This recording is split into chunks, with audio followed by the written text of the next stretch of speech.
Mu'tasim, indi mən o Mu'tasimin əqidəsi barədə danışmıram, dərsimiz o deyil. Ordunu yığır, Rumların üzərinə gedir. Gəlib Ammuriya qalasına çatırlar. Ammuriya qalasına çatanda qalanın başından bir dənə xristian çıxır, böyük boğazından bir xaç asılı çıxır qalanın başına. Və rəvayətdə gəlir ki, ərəbcə, səlis ərəbcə, təmiz ərəb dilində başlayır uca səslə Peyğəmbər sallallahu aleyhi və səlləmi söyməyə, onun nəslini söyməyə və müsəlmanları bu cürə təhqir eləyir. Müsəlmanlar dözə bilmirlər. Hamı onu ox atəşinə tutur, ancaq məsafə uzun olduğuna görə heç kəs onu vura bilmir, ox ona gedib çatmır.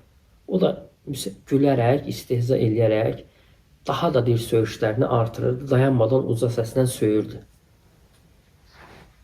Uca səslə söyürdü. Ravi deyir ki, vallahi həmin ordunu görəndə Peyğəmbər sallallahu aleyhi və səlləmin sahabələrindən sonra ən çox Peyğəmbəri sevən mən həmin ordunu gördüm.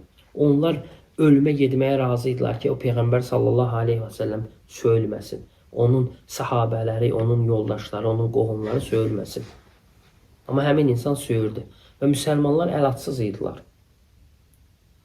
Ox atırlar, qalanın başında da ox atırlar, ox gedib çatmır. Onların içində Yaqub İbni Cəfər olur. Yaqub İbni Cəfər rəvayətdə gəlir ki, biraz hündür təpənin başına çıxır, Bismillah deyərək oxu atır. Oxu atdıqda məsafə uzun olsa da, ox gedərək onun deyir boğazına girir və deyir, o deyir qalanın başından yıxılmağa başlayır.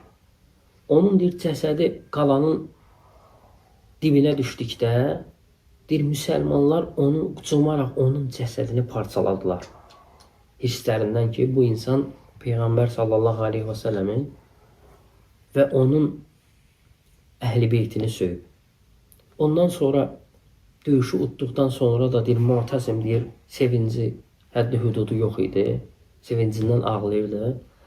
Və ordunu yığıb soruşdu ki, sizin aranızda həmin oxu atan kim idi? Və buyururlar ki, həmin oxu atan Yahya ibn Cəfər bu şəxsdir.